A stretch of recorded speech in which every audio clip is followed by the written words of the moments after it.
प्यारे दोस्तों, आप सबों का स्वागत है। नमस्ते। नमस्ते सर। मैं जानता हूं कि आप हमारे भारत देश के विभिन्न राज्यों से आते हैं। इसमें हमारे बहुत सारे बच्चे हैं जो हिंदी जानते हैं, बहुत सारे हैं जो तेलुगु जानते हैं, लेकिन हिंदी सभी जानते हैं। इसीलिए मैं हिंदी में आपको सिखाऊंगा, आपको बताने की कोशिश करूंगा। ये हमारे यहाँ के इंचार्ज हैं जो कि इस सुविधा को हमें दिया है और मैं इनका बहुत ही आभारी हूँ, मिस्टर BSP राव साहब का, जिनको ये पूरी पता है कि योगा और मेडिटेशन और वेदांता का क्या महत्व है व्यक्ति के जीवन में, विकास के लिए, महानता की चरम सीमा तक पहुंचने के लिए। योगा का मतलब होता है जुड़ना। योग बना है युद्ध से। क्या बना कैप्टन साहब? जुड़ना। जुड़ना, जुड़ना, टूटना नहीं। क्या होता है? जुड़ना। तो आप पहले अपने आप को जोड़ना सीखो। आपका शरीर है, आपका मस्तिष्क से मन है। तो अगर शरीर बहुत ही शक्तिशाली हो और बुद्धि, जिसे मस्तिष्क बोलते हैं, बहुत ही ज्ञानी हो और दोनों को जोड़ देंगे तो आप विवेक और बुद्ध बन जाएंगे। आप महान से महान बन जाएंगे, क्योंकि बुद्धि आपके नियंत्रण में आ गया। और बुद्धि आ गया तो बुद्धि बोलता है शरीर है तुम्हारा एक व्हीकल, एक गाड़ी है, एक वाहन है जिसके सहारे तुम चल रहे हो। तो बुद्धि आपको हमेशा प्रेरित करेगा कि अपने शरीर का ख्याल रखो। अच्छी हवा, अच्छा पानी, अच्छा भोजन, अच्छी नींद, अच्छे सूरज की रोशनी, ये सारे चीज़ आपको बुद्धि बताएगा, जो कि योग विद्या का पहला चरण है। Yoga and naturopathy and Ayurveda इससे जुड़ा हुआ है। तो समझ रहे हैं क्या योग क्या सिखाता है? जुड़ो। बोलो, क्या सिखाता है? अच्छाइयों से जुड़ो। किसे सीखो? अच्छाइयों से जुड़ो। जब अच्छे विचार आएंगे मस्तिष्क में तो अच्छाई क्या है? सत्य, न्याय, प्रेम, शांति, अहिंसा, करुणा, दया, प्रेम, सहयोग, ये सारे जितने भी हैं वो सारे अच्छे विचार हैं। तो इन विचारों को हम धारण करेंगे और ध्यान लगा के हम अच्छे इंसान बन जाएंगे।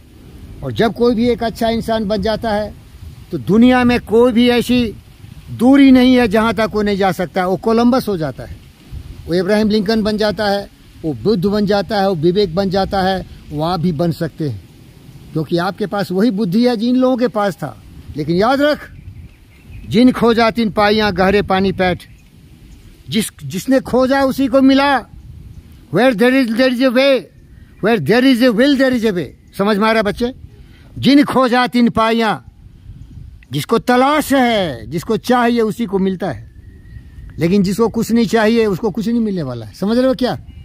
तो जिन खोजा तिन पाइयां गहरे पानी पैठ, जो भौरा डूबन रहा किनारे बैठ। निर्भीक होके मानसिक संतुलन बनाते हुए, लक्ष्य का निर्धारण करते हुए अग्रसर होते रहोगे तो जिंदगी में जो चाहोगे मिल जाएगा। लेकिन योग विद्या में सबसे पहले आपको एक बहुत ही पवित्र छवि वाला, एक शक्तिशाली शरीर वाला व्यक्ति बनाता है और फिर छोड़ देता है, जाओ क्या चाहते हो जिंदगी में कर लो। समझ में आ गया? तो योग क्या होता है? जुड़ना। क्या होता है? पहले अपने आप से जुड़ो। आपका शरीर है, आपका मन है, जिसे मस्तिष्क बोलते हैं। तो मस्तिष्क को बहुत ही ज्ञानवान बनाओ। अभी दूसरे चरण में इसका मैं विवरण दूंगा कि कैसे ज्ञानवान बनाओगे। और शरीर को सबल करो, ये भी मैं बताऊंगा। ये जो दो है ना, बुद्धि को बहुत ही शक्तिशाली बनाना, यामा नियमा, इससे होगा। और शरीर को शक्ति बनाने के लिए हमें करना पड़ेगा आसना एंड प्राणायाम। समझ रहे हैं क्या? तो दूसरे चैप्टर में इसको मैं बताऊंगा। तो योगा समझ गए। अब इसको पतंजलि ने बहुत ही अच्छे तरह से लोगों को समझाया। जितना भी बुद्धि की कसौटी है, जितने भी धर्म ग्रंथ हैं, सबों का सारांश है इसमें। यहाँ कोई पाखंड नहीं है, यहाँ कोई पूजा पाठ और ये सब की बात नहीं है। ये केवल बुद्धि को प्रज्वलित करना है, जो ऋग्वेद से आपको मिला।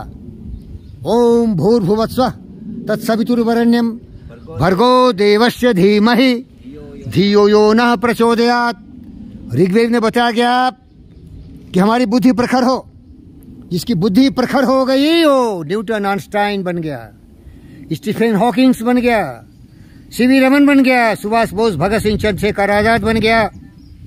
वो बन गया ऐसे ऐसे महापुरुष जिन्होंने दुनिया में अपनी अमिट छाप छोड़ी। इसीलिए सबसे बड़ी जो जरूरत है हर व्यक्ति के लिए, बुद्धि प्रज्वलित हो। जब बुद्धि प्रज्वलित होगी तो उसमें करुणा होगा, उसमें प्रेम होगा, उसमें सहानुभूति होगी, उसमें लोगों के लिए मान होगा, जीव जंतु पशु पक्षियों के लिए भी मान होगा। आत्मवत्सर भूतेषु बोलो, आत्मवत्सर भूतेषु बोलो, आत्मा, आत्मा बोल भाई, आत्मा। तुम्हारी आत्मा जो है, तुम्हारी जो भावना है, अगर मैं आपको प्यार करता हूं तो खुश होते हो, अगर मैं कटु वचन बोलता हूं, दुर्वचन बोलता हूं, तो तुम्हारी आत्मा जल जाती है। इसी तरह से दूसरों की आत्मा का सम्मान करो। इससे बड़ा ज्ञान क्या हो सकता? क्या तुम्हें लोगों ने कभी अपमानित नहीं किया? तुम्हें गाली गलौज नहीं किया? तुम्हें छोटा समझ के तुम्हारा निरादर नहीं किया? योगा सिखाता है सावधान, ये पशु प्रवृत्ति है। क्या है ये जंगली जानवरों की प्रवृत्ति है। जंगल में जाके देखो, एक शेर जो सर्वशक्तिमान दूसरों का खून पीता है, दूसरों को चोरी